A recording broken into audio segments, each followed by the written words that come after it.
आज के टॉपिक में हम आपको बच्चों कड़ियों का कड़ी के अंतर्गत उनका योगफल और अंतर आपको बताएंगे और इसके पहले हम ये भी बताएंगे कि कौन सी कड़ी बड़ी होती है या कौन सी कड़ी छोटी है।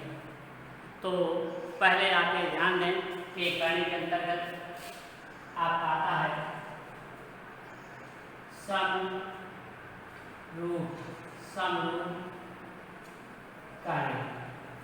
समरूप कड़ी, अब समरूप कड़ी का तात्पर्य होता है कि ऐसी कड़ीगत राशियाँ या अपरिमेय कड़ी के अपरिमेय गुणांक जो समान होते हैं उन्हें हम समरूप कड़ी कहते हैं। पुनः ध्यान दें, समरूप कड़ी का तात्पर्य होता है कि जिनकी कड़ीगत ऐसी कड़ियाँ जिनकी कड़ीगत राशियाँ समान होती हैं उन्हें हम समरूप कड़ी कहते हैं। अब जैसे समरूप कड़ी में लिख दिया गया, मान लो समरूप कड़ी के अंतर्गत जैसे आप लिखेंगे 5 कड़ी में 2, लिख दिया गया 10 कड़ी में 2, तो आप देखें इनकी एक कड़ीगत और एक कड़ीगत ये राशियाँ समान हैं, इसलिए इन्हें समरूप कड़ी कहते हैं। अब समरूप कड़ी से आप ये देखें कि समरूप कड़ी के अंतर्गत जब एक समरूप कड़ी हो गए तो केवल आप योगफल और अंतर के लिए समरूप कड़ी होना अनिवार्य होता है। समरूप कड़ियों को ही हम उन्हें योग कर सकते हैं अथवा उन्हें हम व्यकलन घटा सकते हैं। इसके पहले थोड़ा सा ध्यान दें कि अभी कभी 2 कड़ियाँ दे दी जाएँ तो इनमें कौन सी कड़ी बड़ी है या कौन सी कड़ी छोटी, इस पर ध्यान दें।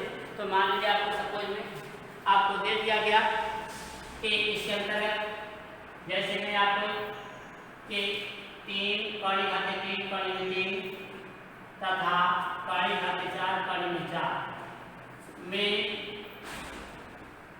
कौन बड़ी है, यानी इसमें बड़ा और छोटा छांटना है।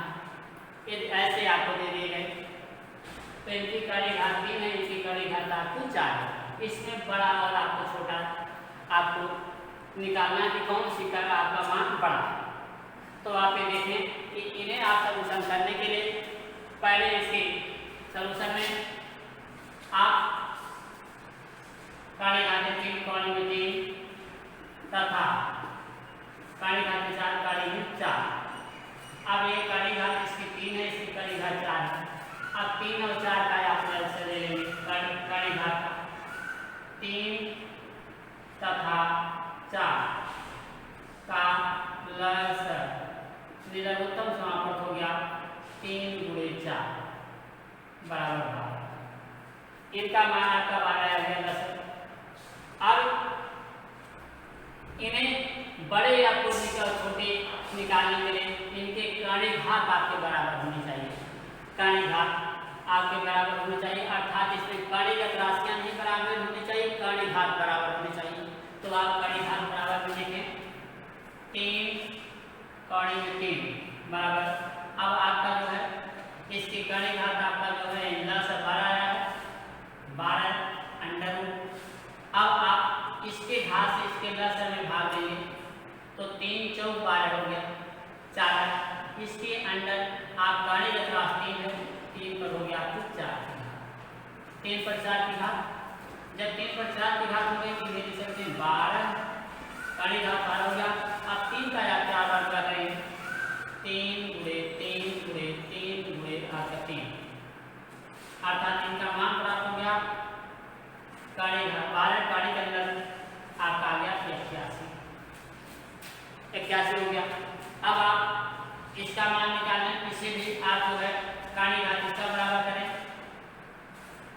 कड़ी घात 4 कड़ी में 4 बराबर लसर 12 निकला होगा, कड़ी घात 12। अब आप इसके कड़ी घात में यानी लसर में इस कड़ी घात से आप भाग देंगे तो 12 में आप जब 4 से भाग देंगे तो 4 × 12 हो जाएगा 3, अर्थात 4 पर इसकी जो कड़ीगत राशि 4 पर इसके 3 की घात हो जाएगी। आप इसे सरल करें, आप 4 का 3 बार गुणा करेंगे 4 गुणे 4 गुणे 4 बराबर कड़ी घात 12 कड़ी में आ गया 64 आ गया। तो आप इसके ध्यान दें, दोनों के आपके काणी घात बराबर हो गए। अब काणी घात जब बराबर हो गए तो काणीगत राशि में देखें जो अपर में गुणांक है 81 और 64, तो ये 81 64 से अधिक है, 81 64 से अधिक है, इसलिए आप यहाँ लिख सकते हैं।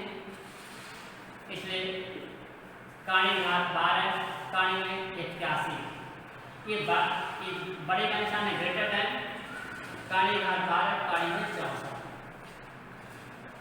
अर्थात ये काणी घात 12, काणी में 81, ये आपका मान है 3, काणी घात 3, काणी में 3 का, इसे लिख सकते हैं। इसलिए आपका काणी घात 3, काणी में 3 इज ग्रेटर देन आपका काणी घात 4, काणी में 4, अर्थात यह मान इस मान की अपेक्षा बड़ा है, अर्थात यह बड़ा है और यह छोटा है। पुनः ध्यान दें, जब कहीं आपको काणी के अंतर्गत आपको बड़ा या छोटे का गणना करना हो, अथवा हम इसके बाद आगे आपको बताएंगे कि काणियों को आरोही अथवा अवरोही क्रम में लिखना, तो उनके लिए काणियों को आरोही अथवा अवरोही क्रम में लिखना, या काणियों का गुणनफल हो अथवा काणियों का भागफल हो, तो ऐसी हालत में उनके काणी घात बराबर होने चाहिए। लेकिन यदि काणी का योग और अंतर करना हो तो वहाँ पर योग और अंतर की संक्रिया में काणी में आपको उनकी काणीगत राशियाँ अर्थात अपरिमेय गुणांक बराबर होने चाहिए। तो आप इसमें देखिए, इनके काणी, अब काणी 3, 4, काणी 4 में कौन बड़ी है। अब इनमें आपको ध्यान देना है कि ये आपका इसकी काणी घात 3 है, इसकी काणी घात आपका 4 है, तो इनका आप पहले आपने लिया लसर, इसका लसर हो गया काणी घात का 12। जब 12 हो गया तो आपका अब इनके लसर इन्हें बराबर करेंगे, काणी घात आप बराबर करेंगे, तो काणी घात आपका लसर इसका 12। अब इस 12 में लसर इसके काणी घात से 3 से भाग देंगे, 3 जोड़ 12 होगा। अब इस 3 पर 4 की घात होगा, अर्थात काणी घात 12, काणी में आपका 3 का 4 बार उल्टा किया तो आ गया काणी घात 12, काणी इसके अंतर काणीगत राशि 81। इसी प्रकार दूसरे काणी घात 4, काणी में 4 का मान आपने इसकी काणी घात से इसमें भाग दिया, लसर में 4 × 12 3 हुआ। अब इसकी काणीगत राशि 4 है, 4 पर 3 की घात हो गई, इसी जो भागफल है उसका यहाँ पर घात लगाया गया। अब आपका हो गया 4 पर 3 घात, 7 आपने 3 बार रख दिया, जिसका मान आ गया 64। अब इन दोनों में आपने देखा कि इनके काणी घात बराबर हैं और काणीगत राशियाँ 81 और 64 है, अर्थात यह बड़ा है, यह छोटा है। यहाँ लिखा गया कि काणी में 12, काणी घात 12, काणी में 81 इस ग्रेटर देन अर्थात बड़ा है, काणी घात 12, काणी में 64, अर्थात 3 काणी में 3 इज ग्रेटर देन 4 काणी में 4। इस प्रकार यह आपका घात, यह मान बड़ा हुआ, यह आपका छोटा।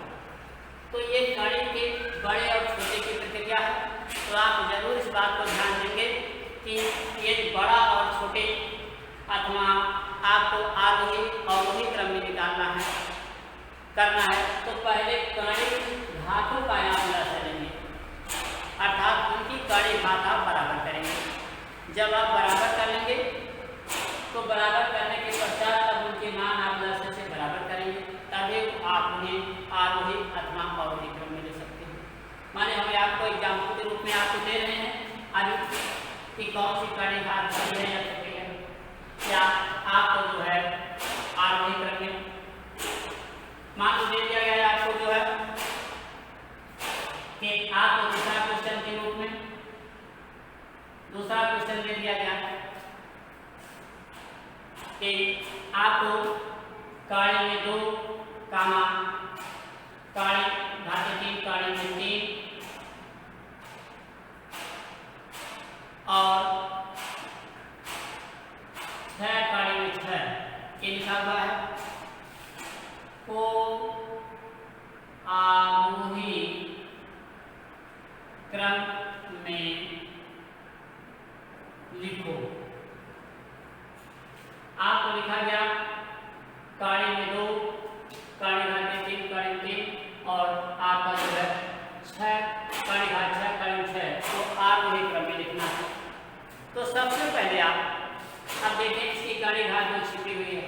दिया गया है, आप इसे लिख भी सकते हैं।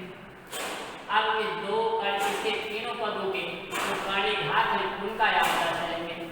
तो जब आप सॉल्यूशन में आके देखें, आप अब इनकी कड़ी घात 2 कड़ी 2 3 कड़ी 3 तथा आपका 6 कड़ी 6। अब यहाँ 2 कामा 3 तथा 6 का लघुत्तम समापक। अब इनका आप लघुत्तम समापक निकालेंगे। मान लीजिए आप वैसे निकाल देते हैं आप में तो आपका 6 होगा। यदि आप कहीं भी मिस्टेक होता है तो आप यहाँ ऐसे निकाल लें 2 कामा 3 कामा 6 आप यहाँ से निकाल लें। 2 से इसे डिवाइड करें 3 आपका 3 पूरा 3 से डिवाइड करें 1 1 1 अर्थात लस आप आ गया 2 गुणे 3 लस इसका 6 हो गया। अब आप जब लस इसका 6 हो गया तो आप इनके कड़ी आपके घात को आप बराबर करेंगे। इनके कड़ी घात को आप बराबर करेंगे। जब आप कड़ी घात को बराबर करेंगे तो देखें आप कौड़ी में 2, इसलिए कड़ी में 2 बराबर। अब कड़ी में 2 इसकी कड़ी घात 2 आपकी छिपी हुई है बराबर। कड़ी घात 6 कड़ी में आपका 2 है। अब इस कड़ी घात से 2 से जो 2 हुआ है इसमें 6 में आप भाग देंगे अर्थात लस से आपका यहाँ आ गया 6।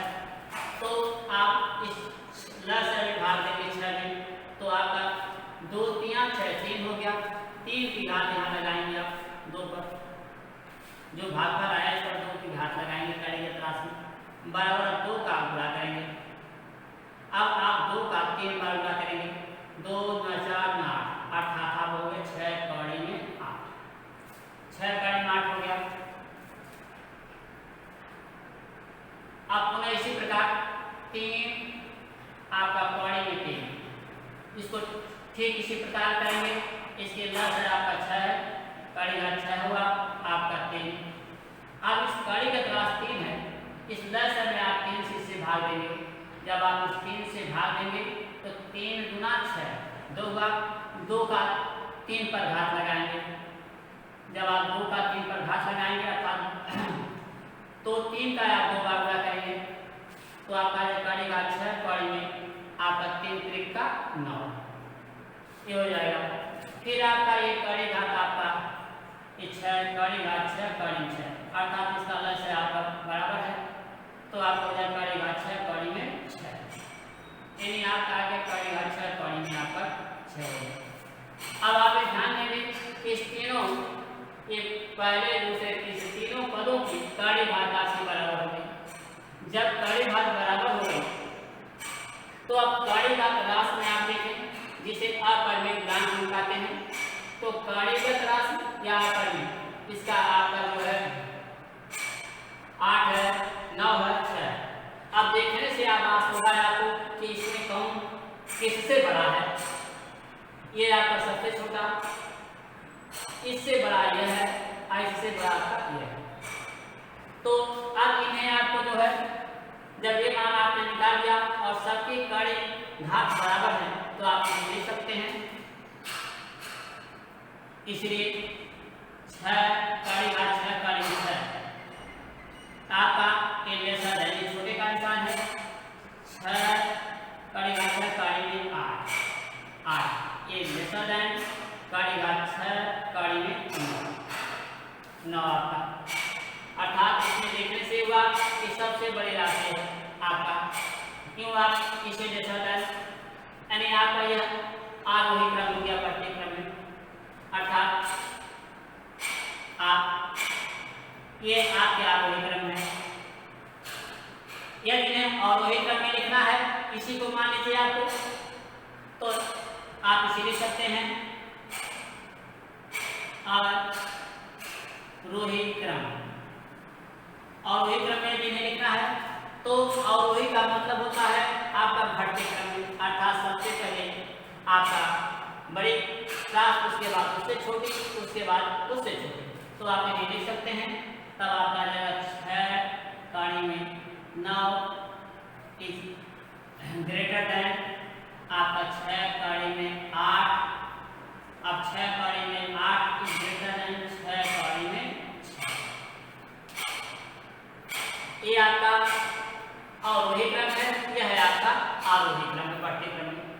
तो पुनः आप ध्यान दें, यदि कोई भी ऐसे पद आपको दिए जाए 2, 3, 4 के रूप में हो, कड़ीगत अर्थात पर में और अपर में राशियों के गुणांक के रूप में दी हुई है, या वैसे भी सभी कड़ीगत आपके घात के रूप में दी हुई है, कड़ीगत राशियां हैं। तो सबसे पहले आप यदि उन्हें किसी भी क्रम में लगाना है आरोही अथवा अवरोही में, तो आप उनके कड़ी घात जो है उनका आप लक्ष्य लेंगे। देखें आप इसकी कड़ी घात 2, 3 और 6, इनका लक्ष्य लिया गया हो गया आपका 6। अब इस लक्ष्य से इन तीनों पदों के ये जो तीनों राशियां हैं इनके आपने कड़ी घात आपने बराबर किया। कड़ी घात जब बराबर हो गए तो इनकी कड़ीगत राशियां भिन्न भिन्न हैं।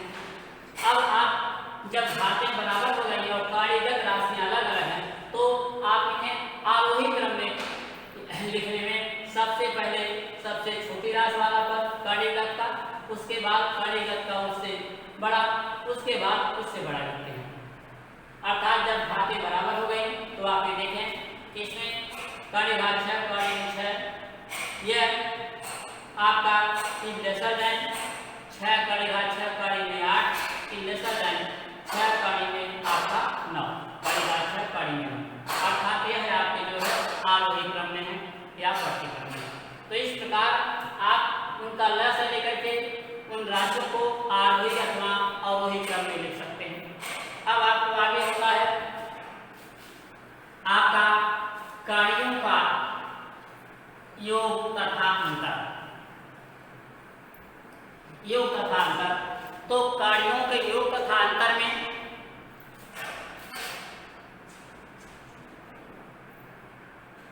कड़ी का योग तथा अंतर। अब मैंने इसके पहले भी बताया कि कड़ियों को योग तथा अंतर में यानी कड़ियों को जोड़ने अथवा घटाने में उनकी आपकी कड़ीगत राशियां बराबर होनी चाहिए। अर्थात जिनकी कड़ीगत राशियां बराबर होती हैं उन्हें हम समरूप कड़ी भी कहते हैं।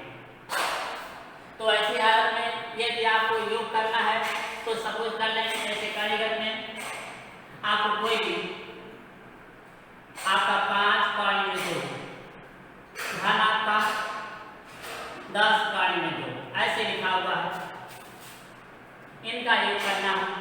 तो आप ये ध्यान देंगे कि आप उन ये इनकी अब ये देखिए ये समरूप कड़ी है क्योंकि इनकी कड़ीगत राशियां आपस में बराबर हैं। तो कड़ीगत राशियां बराबर हैं, इन्हें आप ऐसे भी जोड़ सकते हैं अथवा इनमें देखिए आप 7 का मान आपका कड़ी में 2 है, यदि आप कामन करके दें तो 5 प्लस आपका 10 आपका कड़ी में 2 10 इंटू आपका 10 5 15 अर्थात आ गया 15 कड़ी में 2 15 कड़ी में 2। इसी प्रकार आपको जो है समरूप कड़ियां हैं उन्हें आप आसानी से आप जोड़ सकते हैं या घटा सकते हैं। लेकिन यदि कड़ी घात राशियां आपस में भिन्न भिन्न हो तो पहले उन्हें आपको समरूप कड़ी बनानी पड़ती है। यदि कड़ीगत राशियां जो है अलग अलग हों तो पहले उन्हें आप सॉल्यूशन करके हल करके कड़ीगत राशियों को समान करना पड़ता है। तो आप देखें हमें एक आपको जो है ये योग का रहा कि अंतर का मान लीजिए 7 कड़ी 8 कड़ी 7 माइनस सिर्फ लिख दिया गया आपको जो है 2 कड़ी में 7 ये लिखा हुआ है। अंतर के लिए आप ध्यान दें, तो अंतर के लिए जब आप ध्यान देंगे तो मैंने अभी बताया कि योग अथवा अंतर के लिए उनकी कड़ीगत राशियां समान होनी चाहिए। अब इसमें देखें इनकी कड़ीगत राशियां दोनों की समान है, इसलिए आप जो है अकड़ीगत राशियां जो पर में है पर में संख्याओं का घटा देंगे। तो इन्हें आप एक एक ट्रिप में ले सकते हैं। 8 में से आपको घटा देंगे 6 कड़ी में 7 ये इसका आंसर होगा। तो पुनः आप ध्यान दें कि यह योग और अंतर करना है तो उन्हें कड़ीगत राशियां आपको समान करना है। अब कहीं जो है कुछ मिश्र रूप में आ जाते हैं, उन्हें सरल करना है तो उन्हें आप उन्हें कड़ीगत राशि को समान बनाना होगा। जैसे आप माने हम एग्जाम्पल में आपको दे रहे हैं, लिख दिया गया है आपको जो है, आपको कोई क्वेश्चन में आपका 3 कड़ी में 3 ऋण 4 कड़ी में 12 धन आपको 10 कड़ी में 75 ऐसे लिख दिया गया को सरल करो। मान लो ऐसे आपको क्वेश्चन आपको दे दिया गया कि 3 कड़ी में 2 3 ऋण 4 कड़ी में 12 आपका धन 10 कड़ी में 75 को सरल करो। तो आप यहाँ ध्यान दें, ये जो 3 आपके पद दिए गए हैं इनमें सबके कड़ीगत राशियां आपकी जो है भिन्न भिन्न है। तो पहले आप इन्हें छोटे भागों में तोड़ करके इनके कड़ीगत आपके जो है मान को बराबर कर लेंगे। फिर ध्यान देंगे कि सबके कड़ी भाग आपके समान हैं, बराबर है। तो अब आप इन्हें सॉल्यूशन में ले आएंगे जब, तो आपका 3 कड़ी में 3 ऋण 4 कड़ी में अभी 4 12 है, इसे आप लिख सकते हैं 4 गुणे 3 धन 10 कड़ी में 75 है, इसे लिख सकते हैं आप जो है 25 गुणे आपका 3 25 गुणे 3 25 गुणे 3 और आप एक टिप बढ़ाएंगे तो आप लिख सकते हैं 3 कड़ी में 3 ऋण। अब आप वैसे एक लाइन आप एवं लिख दें तो आपका 4 का 2 बार का होगा, अर्थात 4 कड़ी में 2 पर 2 की घात गुणे आपका 3 धन 10 कड़ी में 25 है, 5 पर 2 की घात गुणे आपका 3 आपका। अब इसकी कड़ी घात इसकी घात के बराबर है, इसकी भी घात आपकी कड़ी घात 2 है, ये आप सब की कड़ी घात आपके समान है, अर्थात इन्हें जो है ये वर्गमूल सिस्टम या कड़ी कहते हैं। अब आप इन्हें सरल करें 3 कड़ी में 3 ऋण। अब ये जो बाहर आएगा 4 × 2 कड़ी में 3 हो गया धन 10 ये गुणे का गुणा 5 कड़ी में आपका हो गया 3।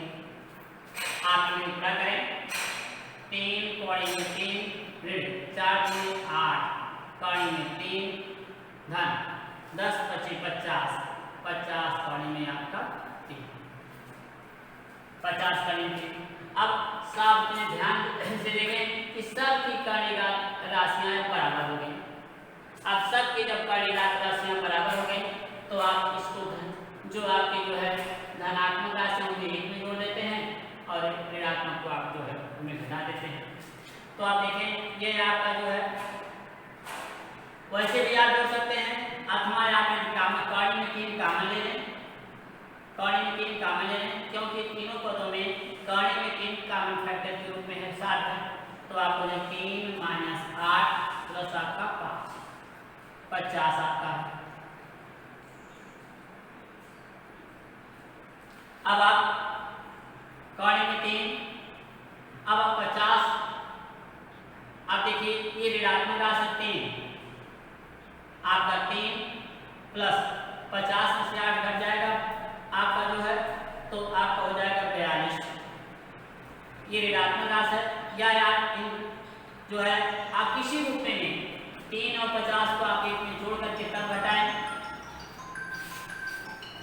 अथवा आप जो है 50 में से देखिए 8 आपने घटा दिया आ गया आपका 42 तक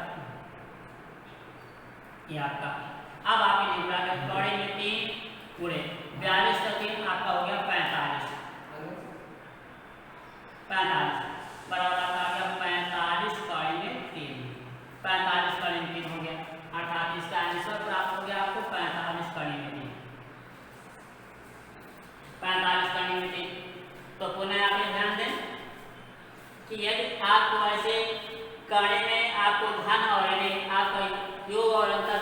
संख्याएं एक साथ मिली हुई हों, सरल करना हो, तो सबसे पहले आप ये ध्यान देंगे कि उनकी कर्ण घात बराबर है या नहीं, तो अवश्य बराबर होगा। दूसरी बात आपका है कि आप जोड़ने और घटाने की संख्या में उनकी कणिगत राशियां बराबर होनी चाहिए। यदि बराबर नहीं है तो उन्हें आप जो है बराबर करेंगे। तो आप देखें, इन्हें आप कणिगत राशियों को, जैसे 12 था इसे आपका 4 × 3, ये 75 था तो 25 × 3। अब 25 का वर्गमूल आपका 5 होता है, 4 का वर्गमूल 2 होता है, तो आप इन्हें 3 × 3 माइनस, अब 4 का वर्गमूल, यहाँ 4 में 2 का गुणा किया गया, धन ये 5 बाहर आ गया तो 10 आपका गुणा किया गया, 28 आ गया, 3 × 3 माइनस 8 × 3, अब 10 धन 50 × 3, अब 50 × 3, तो ये आपका जो है, अब यहाँ देखिए कर्ण 3 की कॉमन के रूप में दर्शाया गया, यहाँ आपको कॉमन दे दिया गया 3 - 8 + 50। आप इन्हें या तो 50 3 53 है, 53 में से आप 8 घटा दें सीधे, तब भी आपको 45 होगा, या आपने यहाँ देखिए 3 + 50 में से -8 घटा दिया गया 42 हो गया, और 42 3 45, कर्ण 3 गुणे आपका जो है 45 अर्थात 45 कर्ण 3 हो गया। तो यहाँ कर्ण 3 और 45 ये परमेय है और ये अपरमेय, अर्थात जिसे हम विजातीय रूप में कहते हैं, इन्हें गुणन के चिन्ह के द्वारा दर्शाते हैं। इस प्रकार आप योग और अंतर की संक्रिया में सदा आप ये ध्यान देंगे या आरोही अवरोही क्रम में अथवा कौन सी कड़ी बड़ी है कौन सी कड़ी छोटी है, इन संक्रियाओं में आप सदा ध्यान देंगे कि उनकी कड़ीगत राशियां बराबर होनी चाहिए।